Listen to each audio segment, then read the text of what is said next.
Thank you, Mr. Member. Okay, everybody. Now let's move to our second distinguished speaker, live from Batam, Pulau Pinang.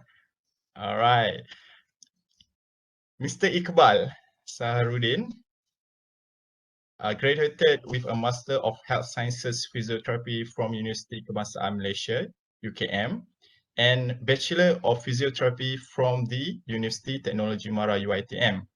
Previously worked as a physiotherapist in various private settings since 2014 and lecturer in UniKL RCMP before joining UiTM Cawangan Pulau Pinang, Campus Batam in 2019. He is a member of Malaysian Physiotherapy Association since 2015. His research interests on community older adult, for risk assessment, and technology in geriatric. To date, he is working on the systematic review study on the technology in geriatrics. Without further ado, please welcome Mr. Iqbal. The platform is yours. Thank you, Encik Adli. Can you hear me? Yes, Mr. Iqbal. Okay, I will share my slide. Very clear. All right, thank you. Screen 2. Oh.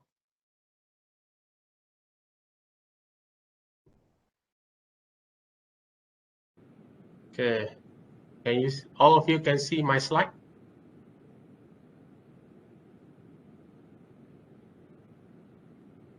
Can you see my slide, everyone? Yes, Mr. Iqbal. All right. Yes. Okay, thank you. Okay. Assalamualaikum and very good morning. Good afternoon. With to moderator Encik everyone and moderator Encik Saiful Adli for the kind introduction. My name is Muhammad Iqbal bin Shaharudin. You can just call me Iqbal. Today, I would like to share my presentation topic, which is about technology in geriatrics and what about it. All right. Okay. Before I go further, I will share with you the contents of my sharing session. First, I will go into the introduction. I will touch a bit about the elderly population in Malaysia. And then I will touch a bit about the geriatric syndrome and what is geriatric syndrome. Okay. And then continue with the technology in geriatric rehab, a bit of conclusion and Q&A session. Okay, for the introduction. Recently, the cutoff point for older adults in Malaysia have been bring up from 60 to 65 years old. According to the Department of Statistics in Malaysia ataupun Jabatan Perangkatan Malaysia in 2021, which is quite similar to the developed country.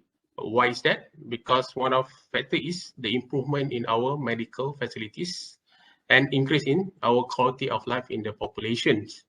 But according to United Nations, the cutoff point is still in 60 years old to cater the majority nation in the world.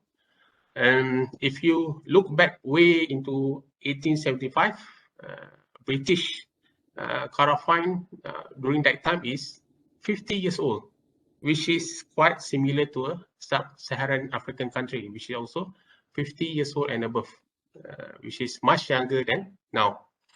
All right, and then as recent update in our Jabatan Perangkatan Malaysia, and we expected to becoming an aging nation in 2040 if we use the cutoff point of 65 years old and above. But if you use the cutoff point of 60 years and above, we will becoming an aging nation by 2030 to 2035.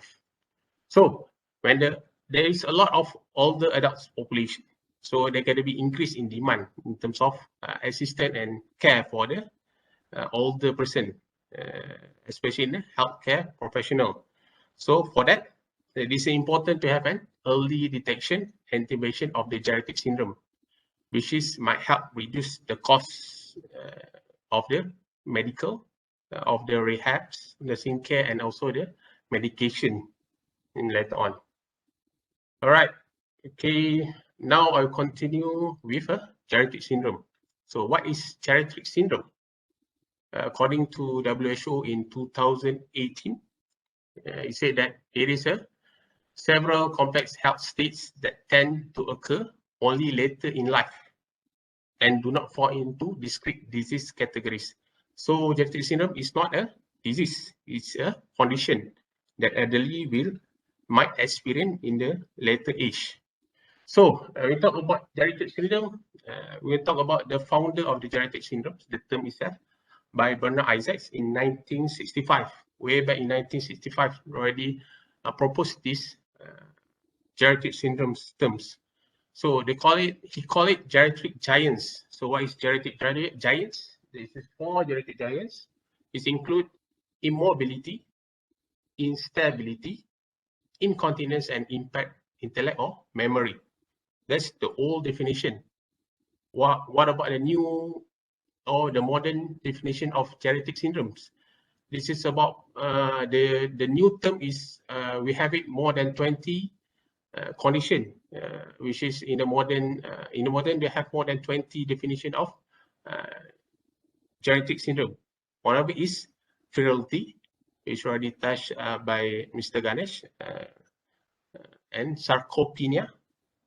I think some of you have heard about it, or mix of between osteoporosis and sarcopenia, osteosarcopenia. There's a new term. I found it in the recent study in 2018.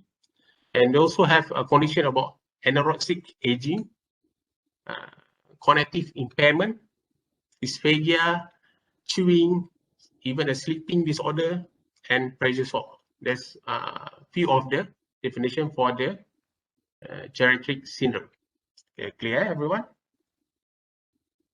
Okay, now I want to emphasize on the geriatric syndrome by Inouye in 2017. You talk about this is 4 main geriatric syndrome. First is delirium. The second is urinary incontinence, fall, and frailty. And for today, I want to focus only in 2 parts of geriatric syndrome, which are the falls and frailty. Okay, what is fall? Okay, when you look into definition by World Health Organization in 2021, fall is defined as an event which results in a person coming to rest inadvertently on the ground or floor or other lower level. That's the definition lah. Is that you jatuh, you stop, therefore in the low ground. So why is important to know about this fall? Because it's the second most top accidental injury death worldwide. So what is the first one? It'll be the traffic accident. All right, and then why fall is important among elderly? Because 80% of death resulting from the fall is among an older population. Right, that's why it is important to look into the falls, especially fall risk. All right, this is my study, my 2 review study. First, my study is about the characteristic of falls in Malaysia, which my study mainly focused in Malaysia. And second, the standardized assessment tool that you use to assess either the person have a risk of falls or not. Some people said prevention is better than cure, so you need to detect it earlier. All right, the takeaway note for the first my first review study about the characteristic of falls in Malaysia. So mainly the falls will occur in the morning, and then more than 50% of the studies say that a majority of the fall among elderly is happen in the morning. So you know where on that, right? And then the second most percentage of falls occur in the afternoon. And as compared to indoor and outdoor, most fall occur in the indoor. And then the place that the fall occur mainly in the bathroom and toilet, mainly because of the slippery surface of the bathroom, right? And then about 40 to 80% of the fallers will sustain an injury. You noted this. All right, so where is the area of the falls that mainly will get injured? The first category in your head area, which is make up about 25% of the injury cases, followed by upper lip, 20%, femur 60%, and lower limb 14%. Your back vertebrae about 10%, and others about 15%. All right. So for the second study, I review about the standardized assessment tool for risk. Basically, in Malaysian study, we only have two types of standardized assessment tools. The first one is PPA. We call it physiological profile assessment. I had used it before during my previous study. What is the component in PPA? They have 5 main components. The first one is the contrast sensitivity. What is contrast sensitivity? To check your how good is your eyesight. It's a physical assessment, okay. And then the second test is the position sense. Is to check your proprioceptions. The third one is your muscle strength, reaction time, and the postural sway. So the therapist will collect all the data and information and put the data in a software. It's an online software, and then they will analyze it, and they will tell you, are you in the 4 risk category or not? It's a good thing about this. PPA is quite comprehensive assessment tool to identify 4 risks. And then the second one is BBS, short form for Biodex Balance System SD. Out of few articles that I researched, only one article that used this technology. The good thing about this technology is dual functions. It's not only assess your 4 risks, either you have a risk of 4 or not, but they also provide a more customized training for that condition. This is a BBS balance system. But most studies in Malaysia, they determine the 4 risks through self-reported. They ask you retrospective for recall in the past 12 months. Are you had an experience of 4 the past 12 months? That majority of studies that do that. All right. So this one is current one. Call it PHYSA. So what PHYSA stand for? During rehearsal, our moderator already said that Paul Saiful Adli. Just kidding. It's not Paul Saiful Adli. It's a risk screening application. What is this all about? It's a self-screening. The previous 2 assessment, this is need to be administered by a therapist, but this one is a self-screening tools. So it gives more empowerment to the older adults to screen themselves. So as I said before, is early identifying of 4 risks is very important. All right. It also can be act as an assistive tool in early management and prevention of fall among older adults. Okay, I want to talk a bit about this apps. All right, how we develop it. First, we get the information from a large case study in UKM from my own colleague, Eziana Ibrahim. So she collect data throughout Malaysia, in Malaysia, thousands of older population, and then she found out a framework that quite comprehensive to identify 4 risks, not only through a physical performance test, but through a multiple framework.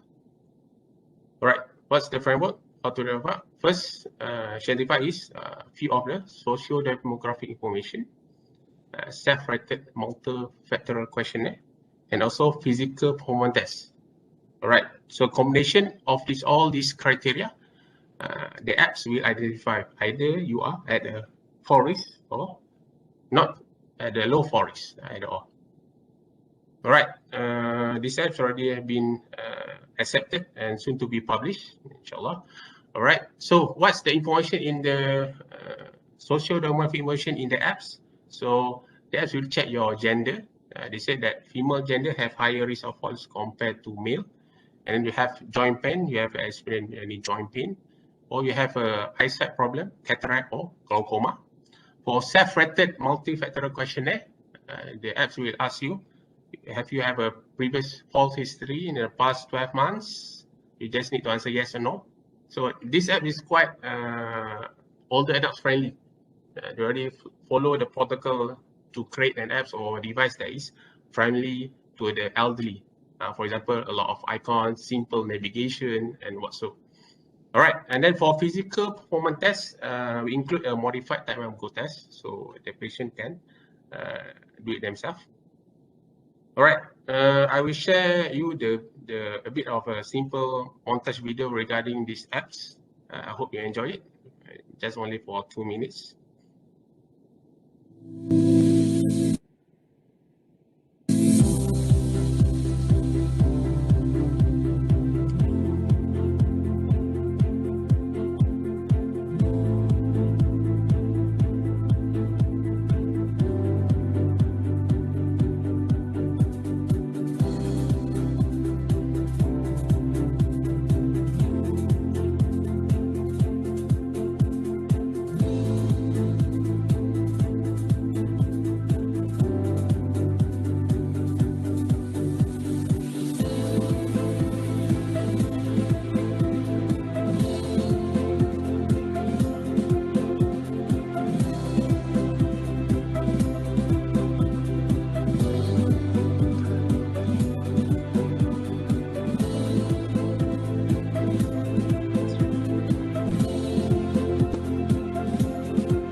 All right.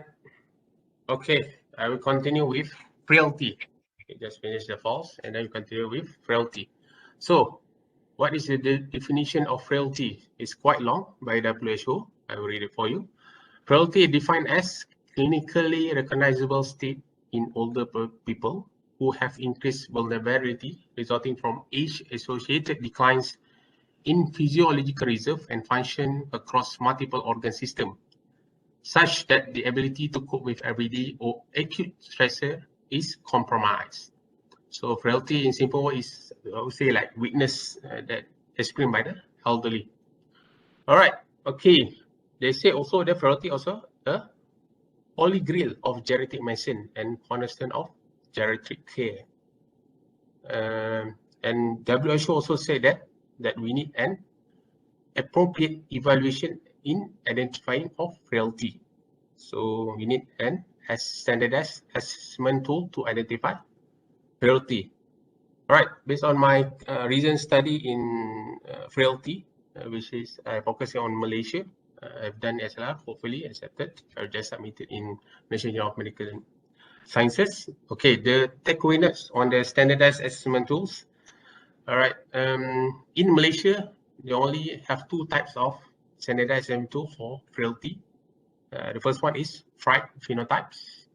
Actually, there are thousands, hundreds of versions of these fright phenotypes, the modification here and there.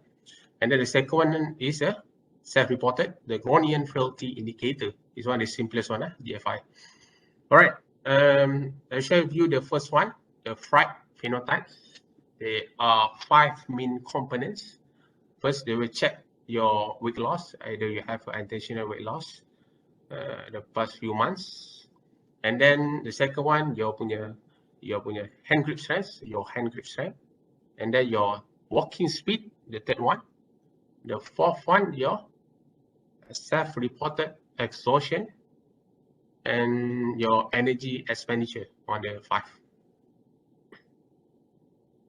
All right. Like I said before, there are various of version of these fright phenotypes, and just I focus on the cardiovascular health study cutoff point for this component. First, the first criteria is shrinking, for example, weight loss. And then the method is self-reported of unintentional weight loss. For the first year, either you have lost for about 4.5 kg.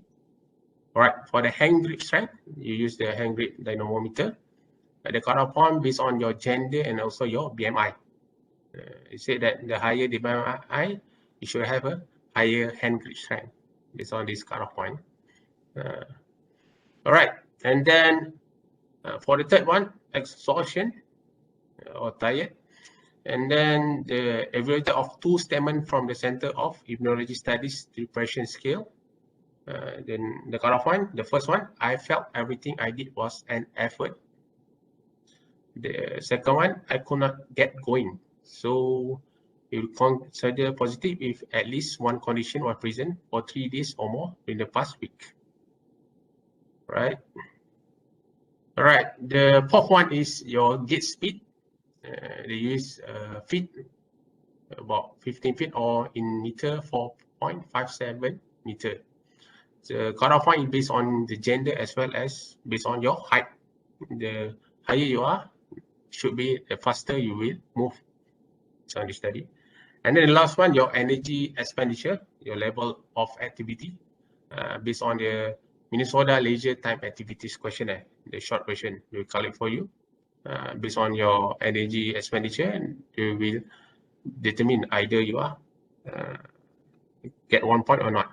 So this fright phenotype said that if you score 3 points and above, you will consider as frail. But if you only scored like 1 or 2 out of these 5 components, you will consider as pre-frail, and so on. Right, and proceed with the second cutoff point, the J5, Brownian frailty indicator. It is a simpler one. It's a self-reported screening instrument for identifying frail in older adults. And then they have a 15 questionnaire. It's self-written, which covers the domain of physical, cognitive, your social, and psychological. So in this GF5, if you score 4 points and above, we consider as frail. Okay, we look into the items. All right, there are domains on the daily activities, the health problems, and psychosocial functioning. So for daily activities, are you able to carry out these tasks independently without any help?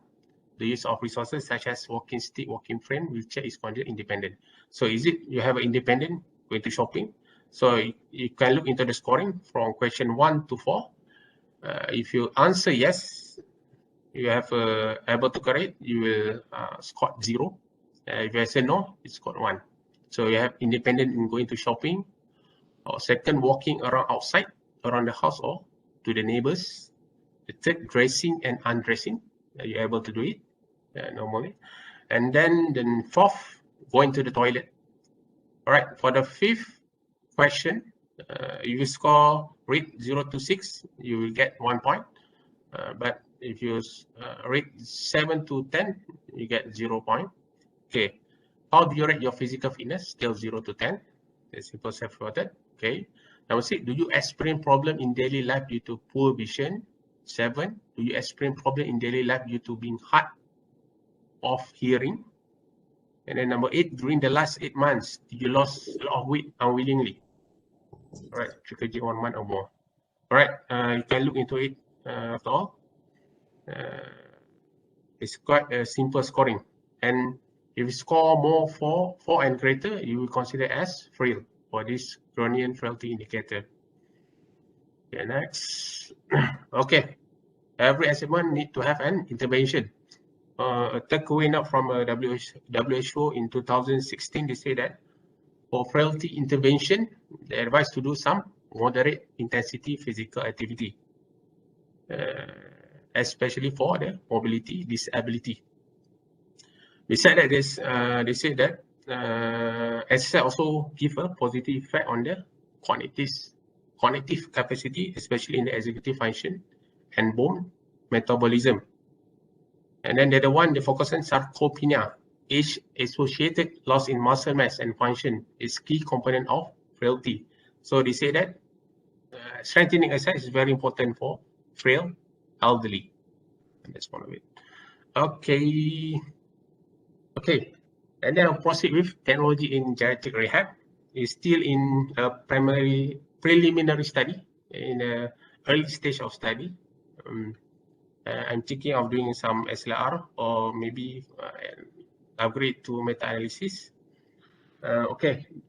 Through my initial study, I found out there are 6 ways of geriatric rehab that currently available. This first one can be virtual reality games using VR. The second one is video-based tele-rehabilitation. That one, sensor. Fourth, robotics is quite common in stroke cases or neuro. But studies focused on elderly stroke is still lacking, what I noticed. And then the first is Hexa games, just a name. They use Xbox or Windows Kinect to promote physical activity or exercise. And the sixth one, I already mentioned to you previously, the screen apps, Pulsar. Okay, I just, for this technology in geriatric rehab, I just focus on the local study, which is the virtual reality VR and sensor. Okay, for the virtual reality VR, done by Ahmad and the teams quite recently in 2020. It is a collaboration between game developers, researchers, geriatric specialists, and physiotherapists. So they collaborate each other, and then they found out they come up with some games or activity that is suitable to be used in elderly person.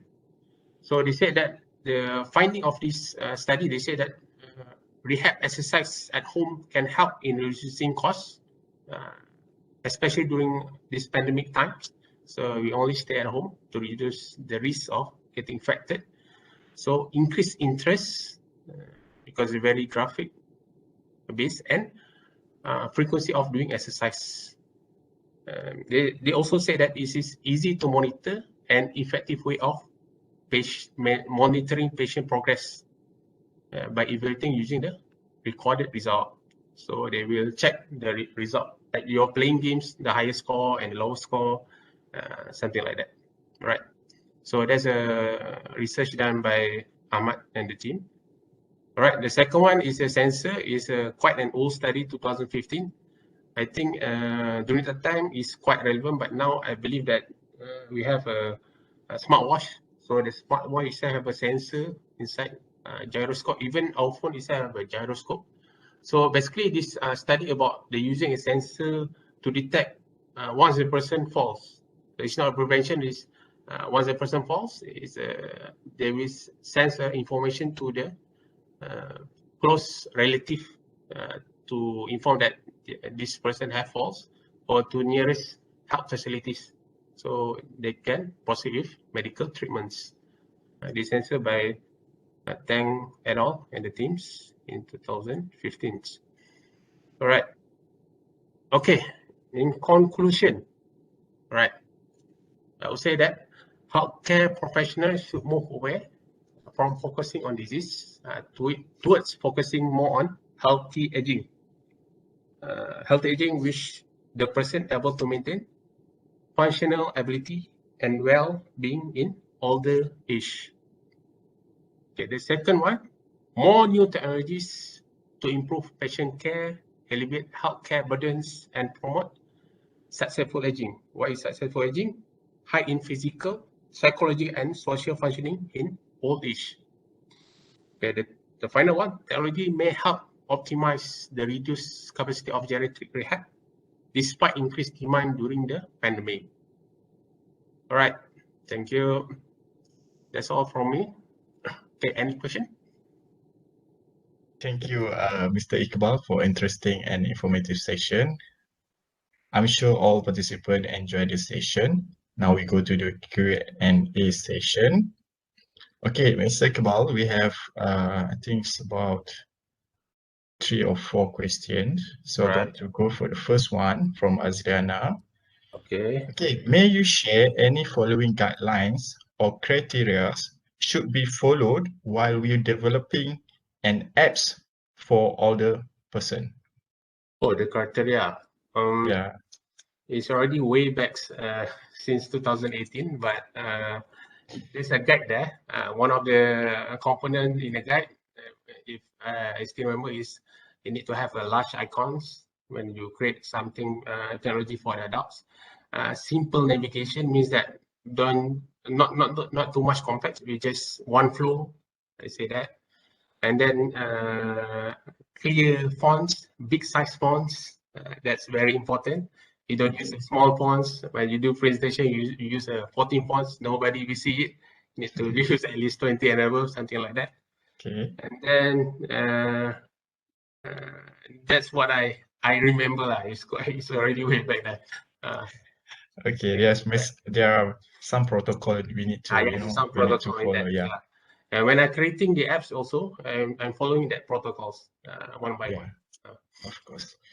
Okay, the second question from the corporate FSK. Okay, the use or effect of mobile phone apps in the management and assessment on a mild cognitive impairment or mild to moderate dementia. What is your opinion? My opinion. Yeah. For dementia. All right. Actually, I'm not really focusing on cognitive whatsoever. And I already read a bit about it. They use an apps to identify cognitive. I think this might be feasible in the future. And then I think we can collaborate with all others healthcare professionals like psychologists or psychiatrists whatsoever in their field. So to make it more relevant and easy to use among all the adults. Okay. So maybe next time, all right? Yeah. More on the dementia apps. Okay, thank you. I think that's answered the question from the corporate FSK. Now we go to the another one from Rosita Harris. Okay, Sir Iqbal, is in your area of expertise, is there any use or evaluated mobile apps for prevention, management, treatment, or follow-ups for older people with a COVID-19? Oh, COVID-19 is quite large actually. So COVID-19 is quite a large issues because in my area or my studies, we focus more on the physical performance and more on falls and currently on frailty. If you say that COVID-19 maybe can simplify into one area, maybe in terms of physical performance or physical state, like my past apps that I have done, the FOLSA. They just focus on the forest. The apps only focus on the assessment part. But I do believe that the current one, you can already upgrade it a bit on the intervention part. So when you assess it, and then they check your risk of falls, whatever it is, and then they will recommend a few leaflets or what you can do to rectify your problems. It's not here yet. I don't think so here yet, but in progress. Yeah. Even the FOLSA itself is in the beta version and not yet published to the public, but this is a validated apps to be used for all the person identified. Okay, because COVID-19 is quite new. I think not yet develops any app for, especially for physio perspective. And then, okay, another one, I think, question from the Rehab Doris. How could you suggest to do tele-rehab using video-based for geriatric patient? Do you do conference call? Yes, that's a very interesting question. I read a bit about it, and this one study from Italy regarding this tele-rehab for elderly during that time. The study in 2000, I think quite recent, 2020. And then currently, the study say that it's not a good way of doing rehab for elderly for current time because maybe for current generation of older adults, they're not really tech savvy. Maybe the next 10 years or 20 years, maybe somehow I become part of the we call it older adults population. Might be during that time, maybe it's a feasible method to use to do a tele rehab among older adults. That's my opinion. Okay, We Mr. look into the Iqbal. future. Yeah. Okay, I think that's answered the question from the Rehab Doris. Okay, Mr. Iqbal, there's another question because you have finished earlier a little bit. So there's a lot of questions for you Okay, today. sure. Why not? Okay, that's from Fatim. What is your view on safety when introducing technology in geriatric rehab? Any extra precaution, or do you think we can treat them the same as any adult app? Adult apps. Based on my experience in using this app among elderly, currently you still need to have some guides for them to use the apps. Means that all the technologies in the current generation of elderly. In terms of precaution, I would say not much, but if you do some assessment that related to physical performance, you still need to state the precaution when you are delivering the apps ataupun ask the patient to do the physical performance test. Need to put some precaution notes over there. What you need to aware of before you prescribing these apps, or before you giving this elderly to use this app independently. Maybe you can guide them first what they need to prepare or to need to wear in terms of your attire. For example, for my previous study, you are doing a TUG, the modified TUG, you need to ask them to wear a proper attire like shoes with still a good tread, not slippery one, is a proper attire, not too loose, not too tight, something like that. Yeah, that's my opinion on that. Okay, Mr. Iqbal, following the question, I just want to add on. Is it you give the, for example, your full SA Okay. to everybody, or you need to assess first your patient and then you give it to them, your apps? Actually, I collect this in a older adults population in the urban area in KL. So I not screen anything from the population before I ask them to do it. I just ask them for the consent if they are willing to do it and then to participate. Then I will try to train them how to use it at the first, and then they will use it on their own independently. So I won't select the patient. It's up to the patient either they want to participate or not.